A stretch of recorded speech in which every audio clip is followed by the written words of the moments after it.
everyone, Mom Mike here, and today is a quick video. This is what I'm playing for January 2022, so let's get right into it. I cannot believe that the first month of the new year is already starting to wrap up. We're approaching Valentine's Day, getting back into holidays. I love holidays, and I'm glad that we have more of them coming up. And as I mentioned in my last video, I'm hoping to do a Fatal Frame gameplay series around Valentine's Day. I still don't know how I'm going to tie it into the theme, but that's the plan, that's how we're going to do this. Getting into the games that I've been playing, we're going to start off with a game from last month making another appearance. This is going to be Persona 5 Strikers. I am still having a great time with this. I'm a little over 20 hours into the game. It's been just so much fun. The soundtrack, the characters, the abilities, I love using the personas. This game is just so much fun, and if you loved Persona 5 as much as I did, it's definitely worth trying this out. I wasn't sure that this would be a genre of game that I would enjoy. I had never tried one of these style games before. It has been just phenomenal. They really put a lot of love and just attention from Persona 5 into this game. I truly didn't expect it. I wasn't sure how much of Persona 5, style and, the abilities, combat, I wasn't sure how much of that would be put in here, and it's just incredible. The story itself as well is top notch. It's not some throwaway story. They really put a lot into this game, and I've been enjoying it immensely. I'll also say that Persona 5 Strikers plays really well both in handheld mode and on the TV. I've had a great time switching back and forth between using it in handheld. It runs really well. I was worried that on such a small screen it would be difficult to keep track of things, especially in a game of this style where there's enemies all over the place, and I really am enjoying it. I think it plays excellent in both handheld mode, obviously on the TV. Maybe it's a little more fun on the big screen because you really get the scale of just how many enemies are surrounding you. I love that. I truly didn't expect to enjoy this style of game as much as I am, but I wanted to note that this game works really well both in handheld and on the big screen. I'm having a great time playing it no matter which interface I'm using.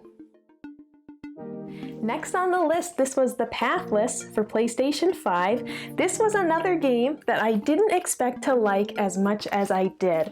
I'm not usually much of a puzzle person. Usually in games, the puzzles are my least favorite part. Thinking like Tomb Raider, Uncharted, the puzzles are always the part that I wish they would just leave out altogether. But this game has such a calm approach. There's just overall a real just sigh of relief when you play this game.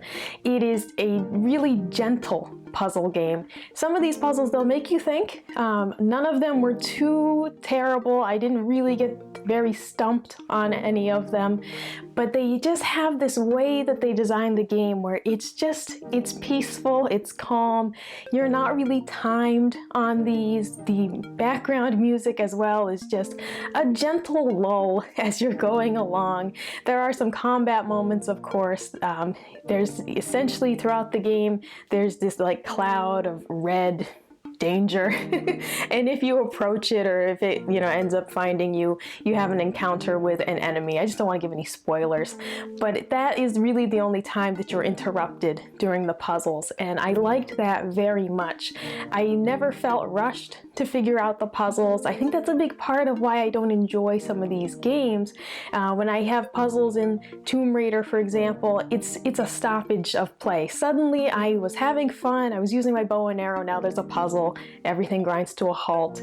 In this game, where puzzling is the primary attraction, it doesn't feel that way at all. I'm not trying to quickly get through the puzzles. I'm enjoying them, and I'm enjoying tinkering and figuring things out. So I definitely recommend the Pathless. Even if you're not much of a puzzle games person, this game takes such a calm approach to puzzling that I think anyone would enjoy it. The combat in the game is surprisingly challenging for how calm the rest of the game appears. It's certainly not Dark Souls. I had a lot of fun with the combat. It's fast-paced. There's going to be some quick moments where you have to make the right decision. I really enjoyed the variety of enemies as well. Their design looks really cool. The entire world looks awesome. And it was great to play this on PS5. It runs really well. And I think it's a great showcase of the hardware in terms of just how fast everything was.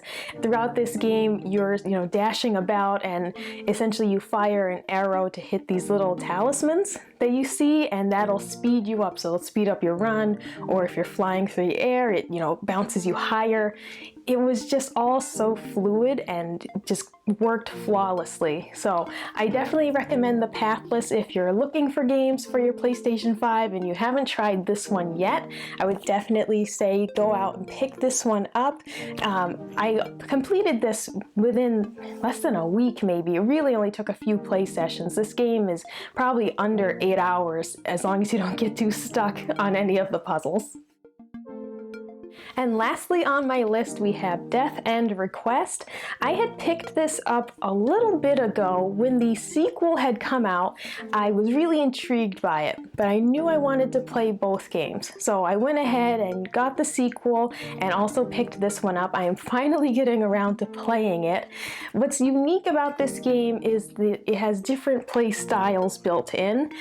Just from the back of it, you can shift your battles from turn-based to a fighting style, shooters, and more, it says.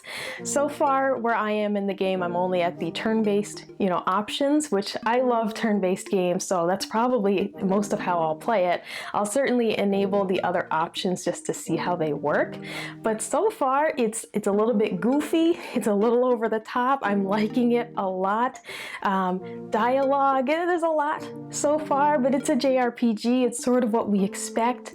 I'll say some of it feels a little bit like a visual novel, having like a big chunk of dialogue to get through before you get back into playing. But so far, I'm a few hours into the game and I'm enjoying it. The enemies, the level design is interesting so far. The characters have been unique, to say the least. This game certainly has a little bit of fan service to it. When you're in the dungeons, there is a part where you sort of like over-level yourself, and at that point there's like an outfit swap, and it's a little racy. I'm reminded sometimes that these games are not necessarily designed for me, and that's really most of my hobbies in general. When I'm going on, like Googling football, stats and things like that, trying to make my picks for the week, and I am bombarded with advertisements that are certainly not for me, I'm often just reminded that some of my hobbies are not quite skewed towards me. But that is okay, and I'm still having a lot of fun playing it.